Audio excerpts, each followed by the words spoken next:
The whole point that we've been trying to make all along is that founding something is different than managing something. It's inherent that you guys kind of think about that as you're running your businesses, because most of you are founders and managers, right? And you're both, and they're two different particular aspects.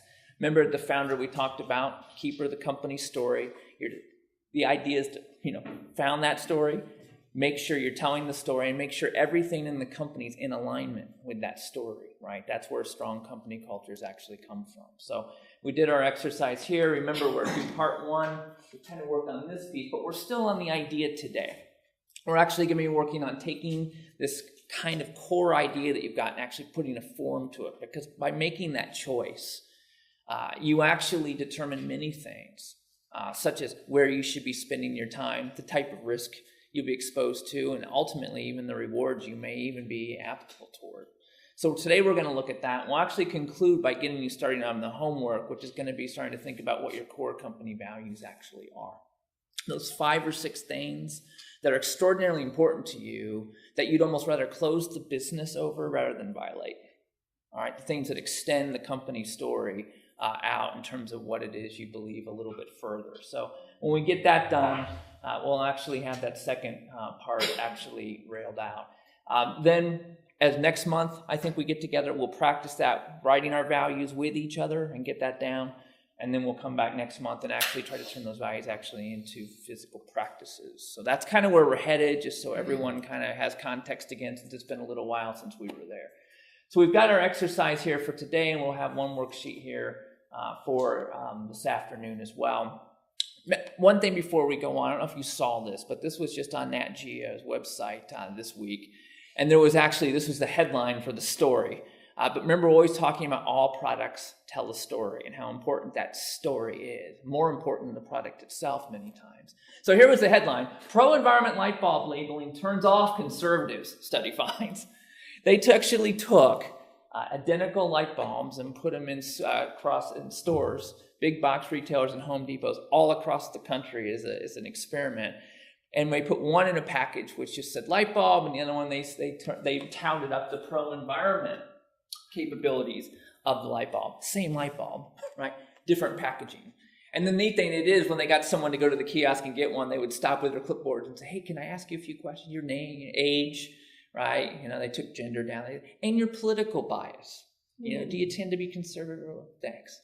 Right? And they actually and then they began to notice these huge trends that conservatives actually reported, it kind of turned off with all the environmental stuff, right? And then when they really got down to it in the story they were talking about, it reminded conservatives of carbon credits, which they thought was a liberal agenda. And they attached the liberal agenda, bad feelings they had about that, back to the product, right? So you appreciate that the story you tell can actually attract certain types of customers, right? But also turn off other ones, and that's okay. But just think, there's a real powerful example. Remember we talked about, Mozart, the baby Einstein, things that we talked about. We talked about health bars that you take. Another great example, very mundane product, in this case, a light bulb. Same light bulb, 2 different responses by a different story that it actually told. So again, I'm always on the lookout for these mundane types of products that can actually, through the proper story, either influence or in some cases discourage certain customers from buying the product just by the story it tells, not by the product attributes in which it actually dispels. So interesting study you can find on National Geographic if you want to see the actual data behind it, but pretty interesting. So you actually have, as page 2 of your handouts, you've got something which will kind of be a summary of what I'm just about to do here right before lunch, which is about a form of doing business. All ideas have to be put into a form, unfortunately. At the end of the day, we would love to live in a pure world of abstraction, but all ideas have to actually get into some form. And whether you know it or not, there are only a few forms in business that really kind of exist, archetypes, if you will. And here's something scary. You've probably chosen one and you may not even really thought about the choice. You may have just chosen it by default. But by doing that, a form of business dictates exactly what we said, where you're going to spend your time, how much risk you might be exposed to, whether or not you can go on vacation or not, right, as some of you know, based on where your business is. So we're going to walk through these various forms and talk a little bit about the pros and cons. So you can actually think of a form of a business like a genre to a story. right? So most story writers actually pick a genre, right? A love story, a drama, a period piece, a spaghetti western, right? And then they work within the constraints of that story. I mean, it's just good writing discipline. And you can stretch the constraints of the genre a bit, but you have to stay true at the end of the day, right? You can't have a love story where the guy doesn't get the girl in the end, right? That's not true to that genre. So any kind of form of business is the same way. The rules can be stretched, they can be bent, but you almost have to adhere to the underlying structure of that. And it determines for you as founders where you spend your time and what you need to think about. So I kind of think of it here. There's your company story, and you're now going to give it shape, or you're going to give it form. And there are two different ways you can have this. It can be a founder-dependent form of business, which means you are the company. In fact, you may be the only one in your company. And there may not be any employees, or it may be co-owners, but the owners are the business. And there's usually no employees.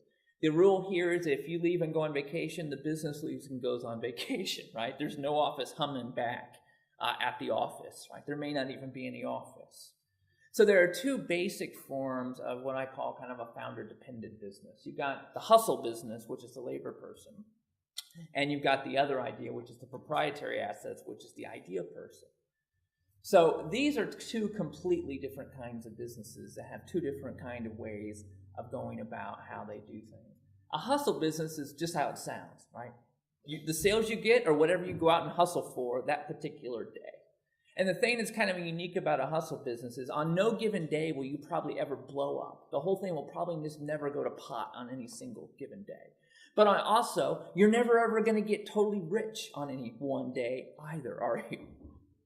So these types of businesses tend to be pretty consistent, but there's limits to how much money you can actually make. And the real risks are if you're not out there hustling, there's no income coming into the door, right? So you can think of these, and I've got some examples here in a minute, but I think that'll kind of clear it up. But these are the businesses, if no one showed up, it just doesn't get done. The proprietary is an idea person. This is the person where you normally are writing or programming something. You either tend to be an artist, you tend to be something that has a copyright assigned to it. An inventor, someone who has a new product or new invention.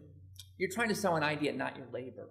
You're not trying to sell yourself as an hourly person. You're trying to sell an idea, and you're actually trying to get that idea to take by putting it through mass amount of volume. Now, if you think about it, down below, there's three kinds of what we think founder-independent forms of business. So these are now types of companies in which are separate from you. If you leave, they still run. After you're gone, they'll still be there. So this normally means that you've got a structure bigger than yourself. It normally means you have employees in addition to your self as well. But there's something else there. And there's actually three kinds of these. You can either be a risk taker, a rule taker rather, someone who actually takes rules from the market. And I kind of call this just a normal growth company. This is the one most of us default to, by the way, without thinking about the other ones. We just say, yeah, I'm just going to get a company and grow it. So most of us, without thinking of forms of businesses, normally just go into this box, and there we go. That's our aspiration. But there are other forms of business as well. Here's one, the rule breaker. This is the disruptive innovator. This business doesn't exist unless this business does.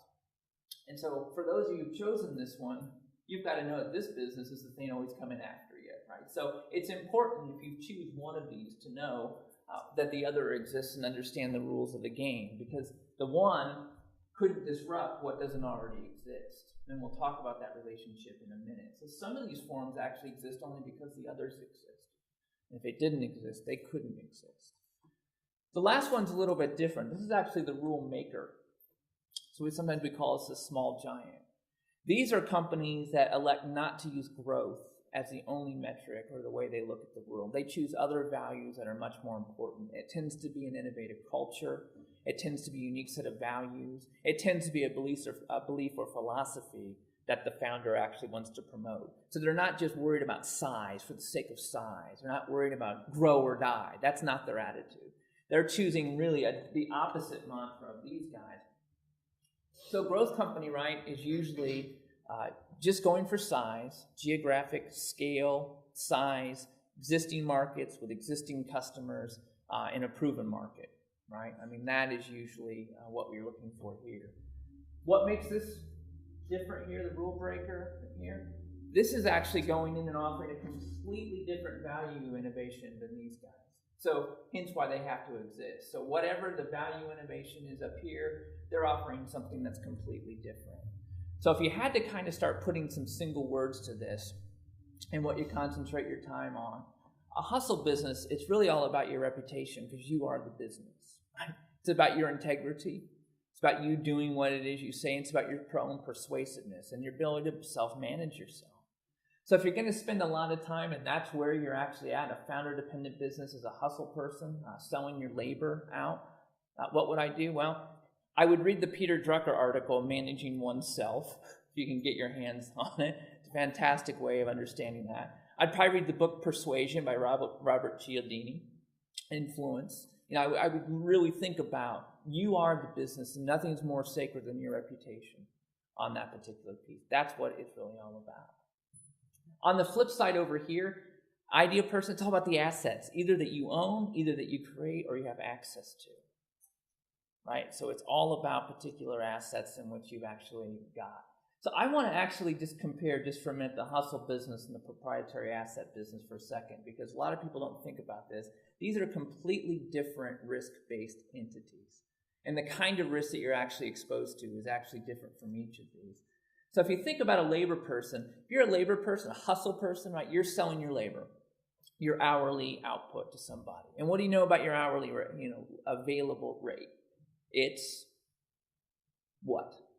Limited, right? You only have so much time in the day that you can actually sell. So if you think about days and you thought about a curve, it would just be a straight line. It may go like this a little bit, but any day you're working, you only have a certain amount of labor. So you think of bakery, you don't get up in the morning, you don't make the rolls, there's nothing really to sell, right? You can only make so many rolls because you only have so much time. You only have so many ovens, you only have so much capacity.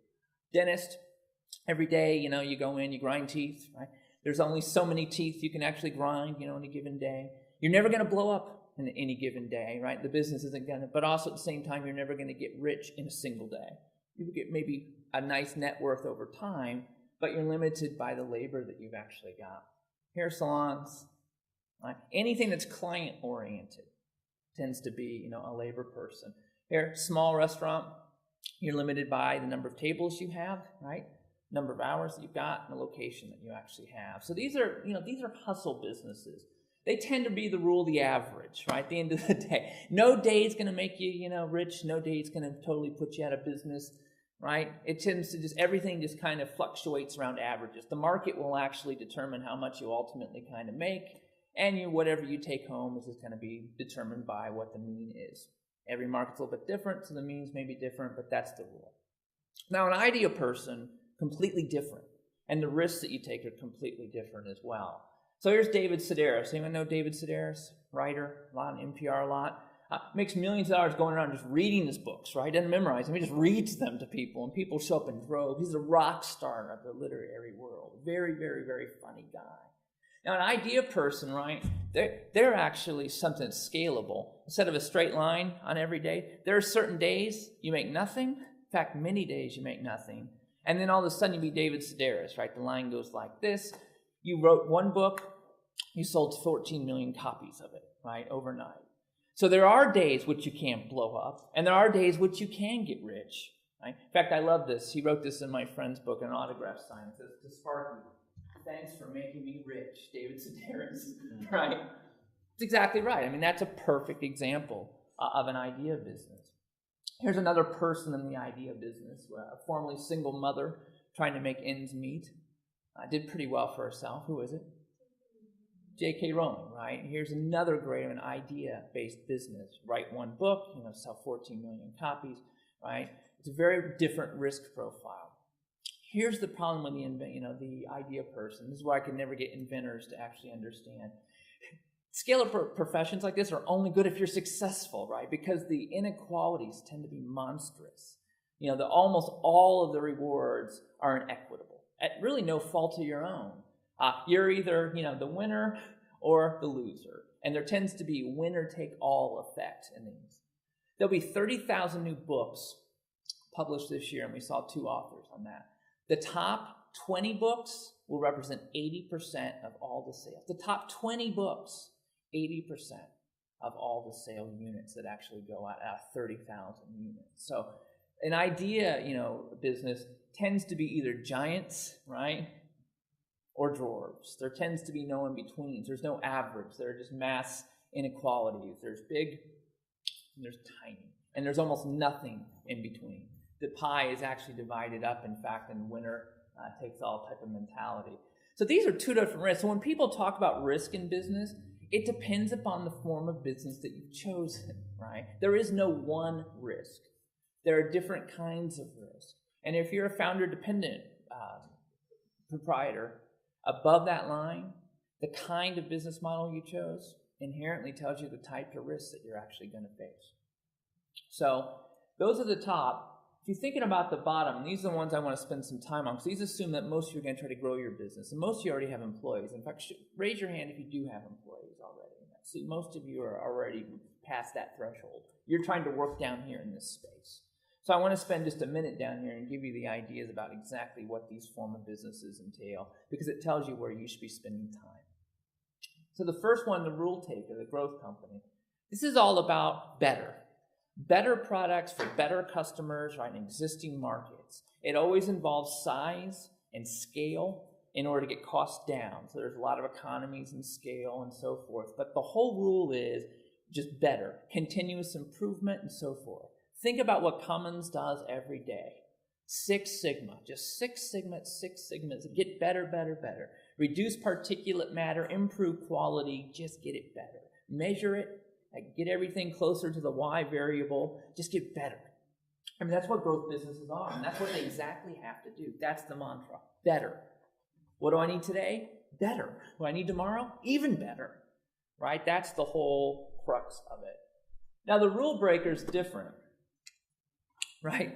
They're not concerned about, better. They're concerned about a completely different value proposition.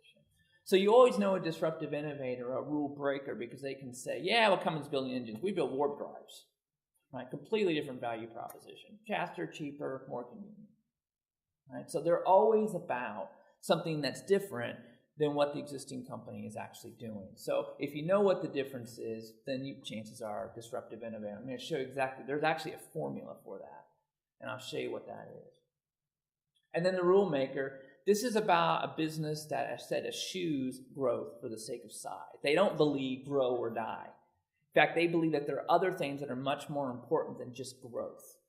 And so these people believe in a very, very well-articulated and aligned philosophy, and they usually believe strongly in the company culture as their competitive advantage, a great place to work, or it may be some philosophical idea they believe so strongly in that they want that business to be wrapped around. They're not really concerned about size or scale. They're more concerned about a competitive advantage by staying actually small, believe it or not, and having control over some philosophical piece. So if you kind of look at these, taking kind of a deep dive, a rule taker, the growth company, probably no more of a quintessential author than this dude. So who is this? Who's read Michael Gerber's E-Myth book? Probably the most read book in small business. So why most businesses don't work and what to do about it. So Gerber's philosophy is pretty sound, and he just says, look, we're all technicians, we all going to do work. You guys design web pages, right? Go out and do consulting, you know the practice, constructive thinking, the practice of financial management. So we're technicians, we do something. But you also have to be a manager, which means knowing how to put the processes in place to kind of make the place work, and you have to be an entrepreneur, which means a vision, some strategic vision of where you want to take the business. So you need to be all three, the three legs of the stool, right? But the problem, Gerber says, is most of us are technicians 70%, managers 15% of the time, and visionaries 15% of the time, right? Where he says, really, if in a perfect world, you would be 1/3 of each. And so what's the solution for Gerber? For those of you who've read it, he has a very definitive solution to how you fix this. You don't work in the business, you work on the business, and there's a way to kind of trick yourself into doing that. Remember what it is? It says that create systems and document it, and make sure it's like assembly line. Yes. So did everyone hear what Matt said? Create systems and document it so it pretty much works like assembly line. That's precisely what he says. He says, pretend as if your business is a franchise. You're going to be like a McDonald's and you have to franchise it. Put in place all the systems and processes and standards that you actually would as if you were going to replicate this, even if you're not, right? So it puts in place good discipline, is really what it does. So the strength of a growth company is the fact that it's easy to replicate. And it has to be because it's all about scale, right? And it's all about geographic scope, and it's all about size. So from that regard, Gerber's advice is good. So it's about processes. Put in place processes. Processes. In fact, this is basically the kicker of the book. The processes produce results, and the people manage the processes, right? That's what you think's fair, I think is a core crux of it. So I think that's pretty fundamental to a lot of growth business. A very popular book, and I think he's spot on. So you think about, here's a quintessential growth business, right? McDonald's, Starbucks, right? Starbucks, the logo, the branding's done. There's a style manual, graphics manual. They have a certain look. They have certain materials. They know exactly where everything's located. They have a same water system that's going to, pre-treat the water. They got a set menu. Every store, may look a little bit aesthetically different based on where it's located, but when you walk in almost exactly what the menu board's going to be, where the barista's going to stand, where you're going to find the counter. And the product is going to be consistently, of a very similar quality, right? So classic example of this particular one of the rule taker. And where do you take the rules from? You take it from the market, right? But it's called a rule taker because the processes are the rules, and everyone takes the rules, right? The processes are the system, and the process is the actual answer here. So Gerber says, here's the solution right out of his book. The model will be operated by people with the lowest possible skill level. Yes, I said the lowest possible skill level, because if your model depends on highly skilled people, it's going to be impossible to replicate. This is probably the core argument of the growth business model. Does anyone see a problem with that? Keep in mind, and here's what you're going to find out, each of the three, each one of these has strengths, and each one of these has terrible weaknesses. The strength of Gerber is by putting tough processes, we get discipline, we're able to grow, we're able to go to different markets and have a very similar experience. What's the chief weakness of this model? Creativity? Turnover? What? Right. Who here says someday when I grow up, I'm going to work at McDonald's, right? Or my career objective, barista at Starbucks, right? If I can only make it there, by gosh, I've made it anywhere, type of thing. They even call these mixed jobs, right? I mean, that was, almost a joke for this particular kind of industry. But you're exactly right. You're also missing something else. There's a key word in here is replicate. You put in processes so it's easy to replicate. That's good. Yeah, you do it because it's to be easy to copy. But guess what? Here's the problem, right? And Seth Godin kind of hit on this and got in a big debate with, because these are two different thought leaders at two very different parts of the spectrum. If you make your business easy to replicate through processes, someone will replicate it, right? Others, right? Because when you focus on the process piece itself, they're very easy to replicate. And if you build a business filled with rules and procedures designed to allow you to hire cheap labor, you have to produce a product without humanity, creativity, which means that you'll have lower your prices to compete, which leads to a race to the bottom. So if you think about any of these kind of business models that follow this process, what's always the criterion? Reduce price, right? Price goes down. So growth model ultimately dictates this. So the advantage of this, great systems, great processes. Huge scale, you can geographically expand the business. It's fantastic. There's rules, there's procedures. You have a much bigger employment base to draw from because it's not just highly skilled workers. You can pretty much get anyone, to come in. That's the advantage. The disadvantage to this, as we saw here, is these processes make it very easy to replicate. In fact, that's part of the problem, which brings you to the next one. So when you're in this particular kind of business, and this is why I want you to think for those of you who've chosen this model, it's a great model. Some of you have to do it because you need scope. Some of you have to do it because you need scale. And it's the right place to do. But what should you be working on in this particular model? You got to work your way up the hierarchy as the founder. And usually it starts off, just as Gerber said, you're the technician. You're working down here doing the work, right? And this is important because it creates authenticity for later on. So you're the technician. Moving up, as you kind of evolve or grow in your level, the next stage is teaching others how to do the work. This is when you get employees on, right? And you have to kind of bring them in and say, okay, so here's our code base, right? Here's how we do, here's our forms, here's how we serve customers, here's the meat counter, here's where we unlock it, You've got to bring it and teach others how to do the work. Your role changes fundamentally. But this is an important step because it's the prerequisite for leadership.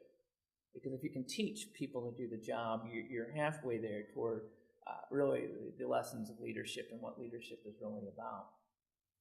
Next, your role as you move up the hierarchy, you then spend more of your day, more of your time as the business grows, setting the desired results, right? Setting the primary aspirations. So now you got groups of people you've taught. Your role now becomes something different. Your role now is to say, and here's what the system should produce. Here are the 3 outcomes that we've got to get, and here are the systems that are going to bring it to us. So your role changes. So you notice this is an evolving hierarchy. But in a growth business, this is your role as a founder, what you kind of got to do and where you spend your time. Then it's about managing the context, right? Let's set the values. What are the standards? We know what we want to achieve, but now we're going to actually define how we're going to get that done in a very meticulous way. What are the values? And the final piece up here, actually when you get to a point, you're actually almost co-creating vision, shared vision. You have introduced processes now that other people are bringing in the vision. The business is going so big anymore, no one person can usually bring a singular vision to it. If it's not shared vision, the whole thing kind of falls apart. So if you're in a growth business, this is your ladder you're going to have to climb. And so over the years, you'll find your role evolve. If your role's not evolving, you'll actually prohibit the business from growing. So for those of you who've chosen this particular model, or will choose this particular model, this is the work for you. And sometimes this takes years, right, to ascend this. This isn't something you're going to do. It's like, great, well, I'll have this done by June. No, it's not that kind of work. But this is usually what we see founders doing. They climb this hierarchical ladder on the growth business. Any questions about that? Does that make sense? You see why that's... So that's the evolutionary path for founders who kind of choose this, and it tells you where you spend your time. Yeah, they're already there. So let's do one more before we grab some lunch here. So let's talk a little bit about the rule breaker, because I said this one exists only because of the rule maker. So the disruptive innovator is this. This is probably the greatest practitioner of disruptive innovation. It's Clayton Christensen, who wrote the book on all the principles of disruption. And what Christensen was actually interested in is he saw business after business after business. And businesses fail for many reasons, right? But he wasn't interested in just businesses that failed. He was interested in businesses that actually were successful, well-managed, had well customers, good financial stability, and failed anyway. Because he could point to a number of examples where all of a sudden the business is going strong and all of a sudden it's gone. And so in biology, you study fruit flies with DNA. Why do you do that?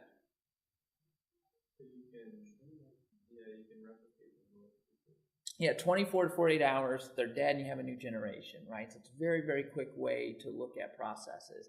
So there actually is a fruit fly equivalent in the business world, and Clayton Christensen's friend kind of turned him on to it. The fruit fly is this. Here it is being loaded onto a jet plane here on this forklift here. Anyone know what that is? Well, let me help you out by giving you the next slide, which is where it actually gets installed. Now what is it? It's part of a computer. Yeah, there, it's a hard drive. So this was the actual IBM 305 RAM computer, 50 24-inch disk, total capacity 4 meg. Right, Amber gave me a USB here today that I put this presentation on, 16 gig in my pocket, right?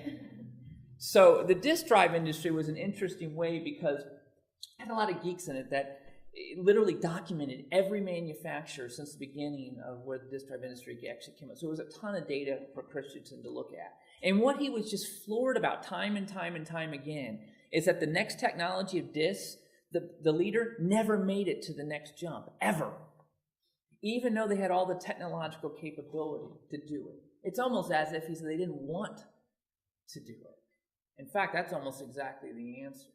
And so Christensen actually began to try to figure out why this was. So here's one jump, an 8-inch drive to a 5 1/4-inch drive. okay? So the 8-inch drive, more capacity, it holds more, access time, quicker, so it holds more, it's faster, and if you look at the cost per megabyte, it's way cheaper. It's $50 as compared to $200. Why in the world would anyone buy the 5? The 8 is clearly the superior technology. Oh, yeah, it's 6 pounds versus 20 pounds, and what else about it? It's 150 cubic inches versus 500 cubic inches. Now, why is that important?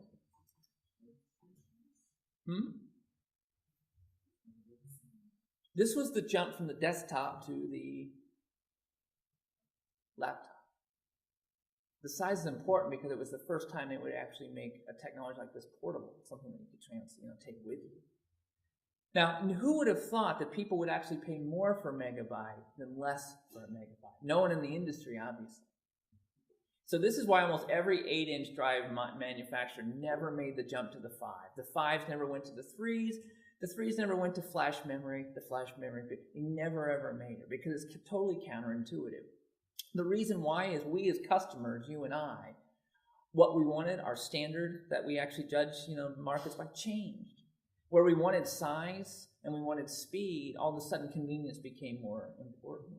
And no one made the jump because the standards of performance actually changed.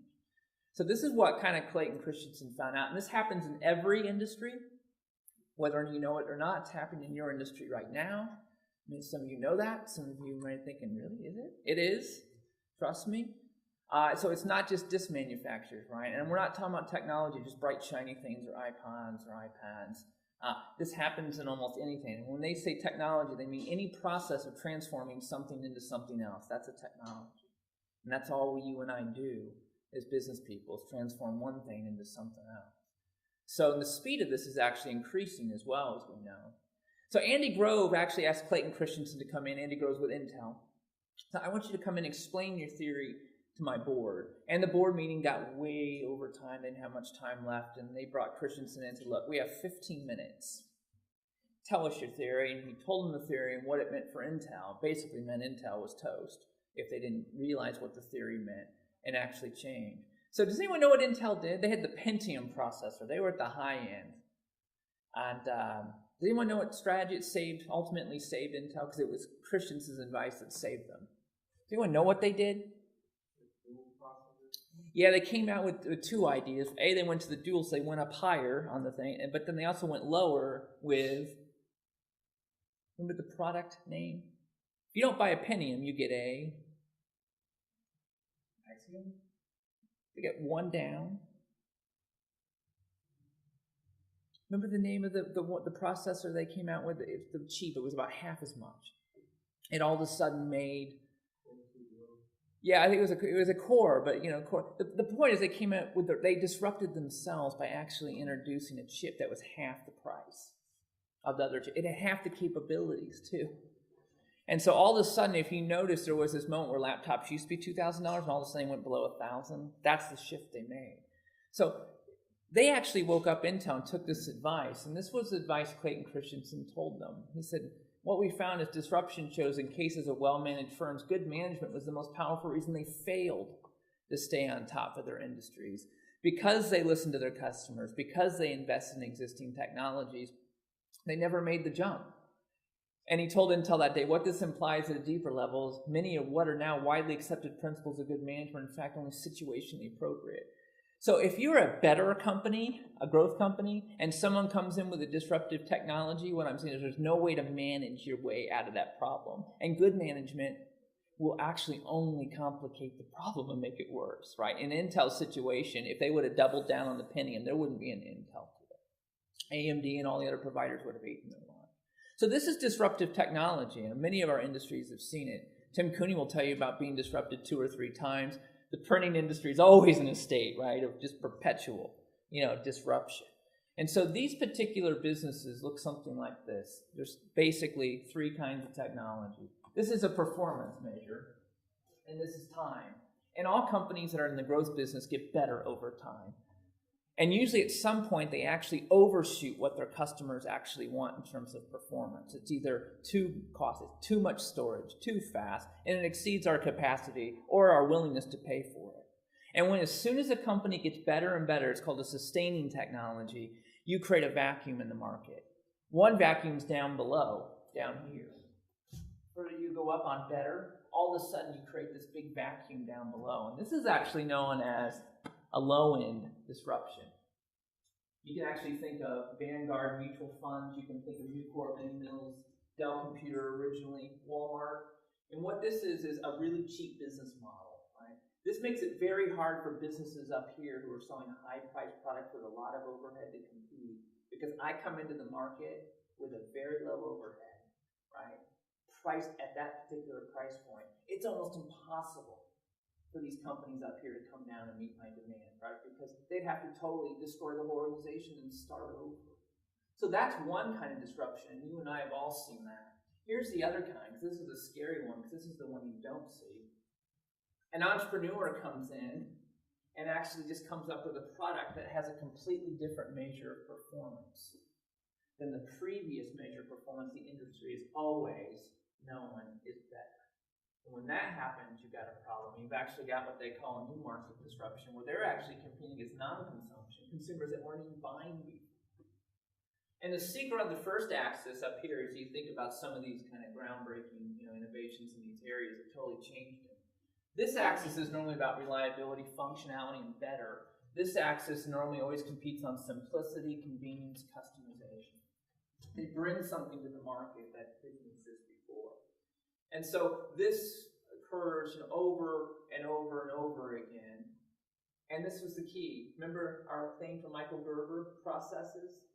Part of what makes disruptive technologies possible is the fact that these processes exist with growth businesses. By their nature, processes are designed to do one thing every single time, right? Time after time. In other words, they're completely immutable to change. They don't want to change, and they don't change. So a lot of better companies always get disrupted because of their processes. They put in the processes in order to grow the company, the Michael Gerber, the first one.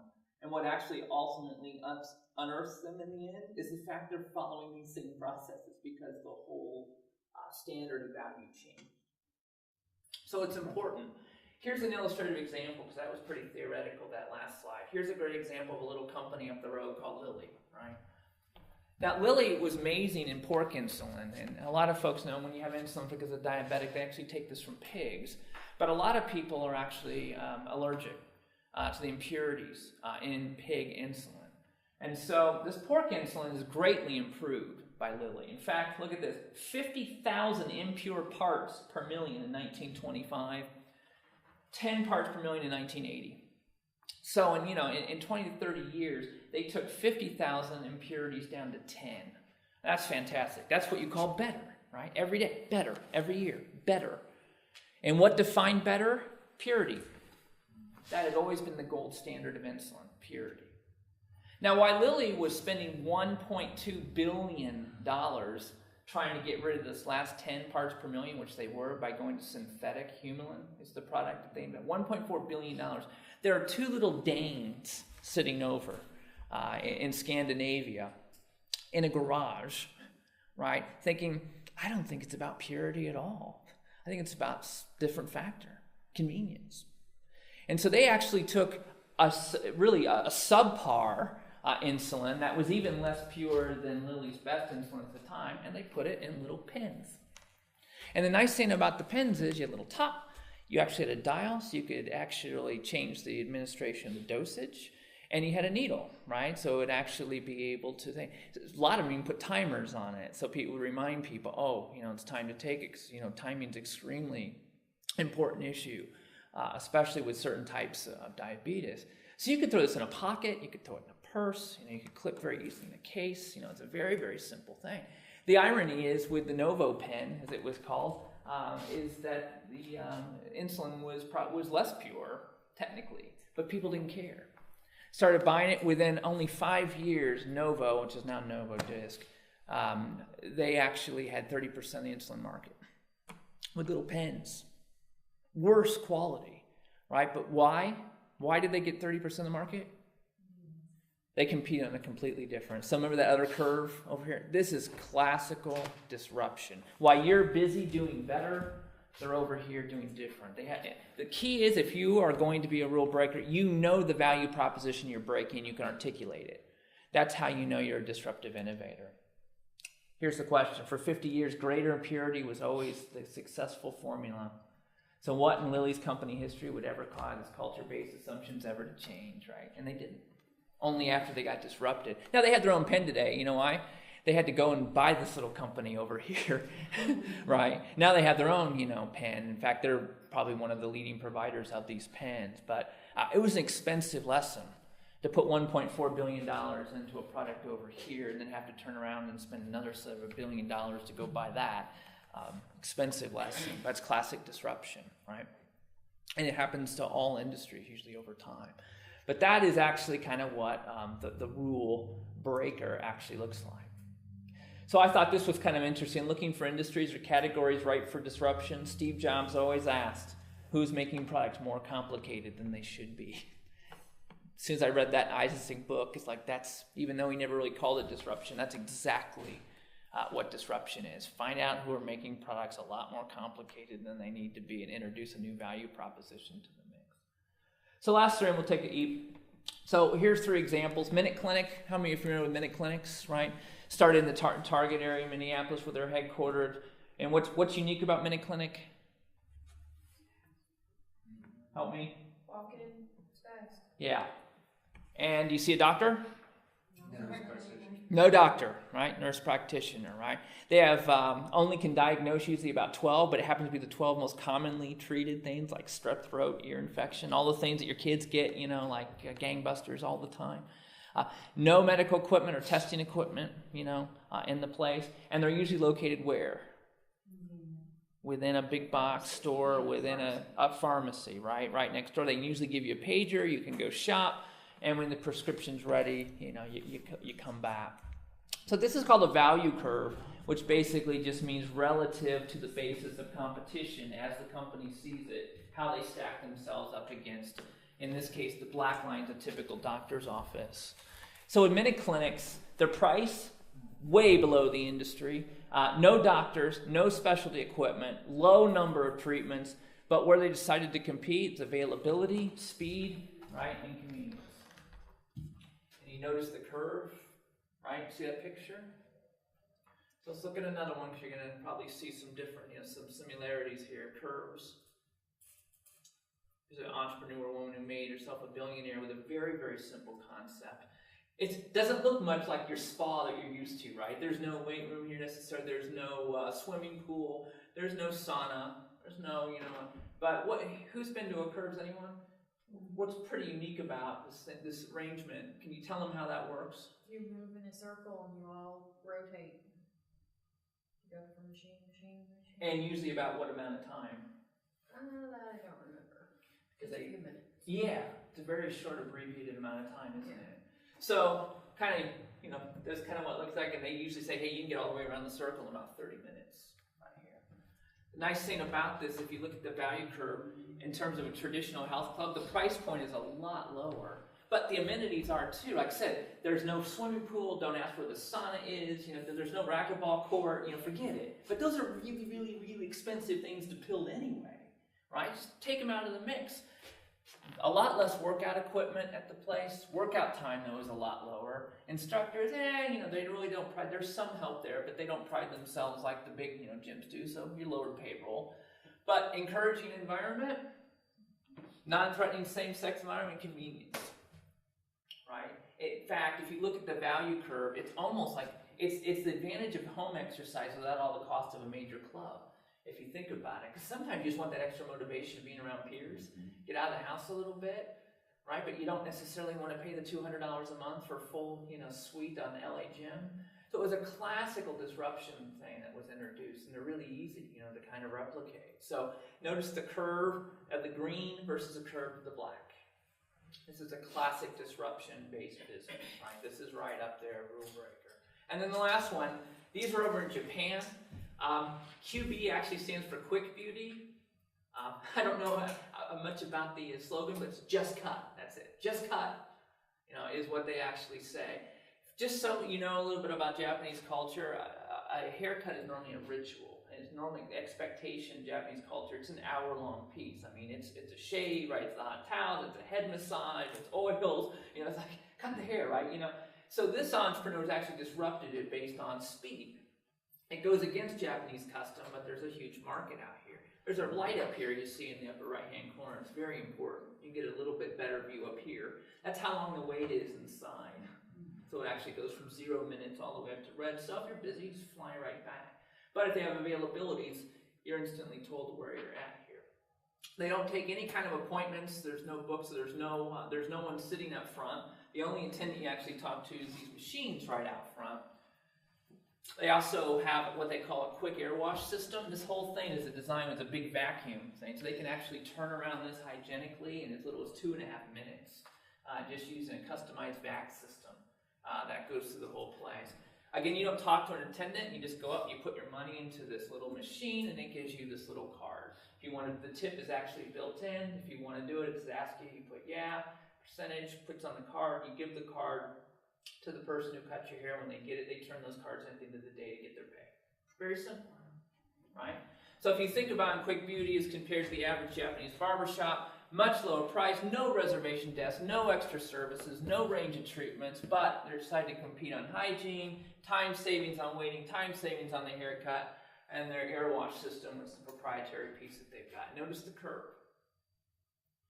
So in all cases, this rule actually breaker has 3 things. They always have a tight focus of 3 things they concentrate on, which is a convenience factor, that is not standard that's normally accepted in the market. 2, there's always a divergence. The line always looks different. In fact, this is a great exercise for any of you to kind of draw your value curve. The most telling part is what you put down here.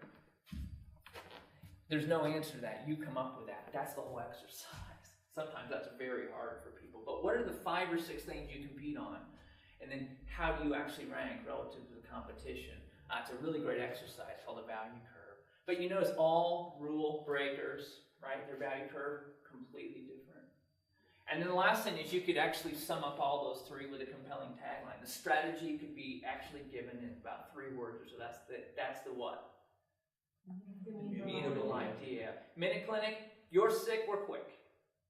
Right? Quick Beauty, just cut. Right? And on the middle one, I don't know if we saw, did you see the one here for curves? It was good. Yeah, wow. Right? Because it's not just about physical strength, right? It's also the peer support and part of the mission. So that's actually the rule breaker. So tell you what, let's get lunch.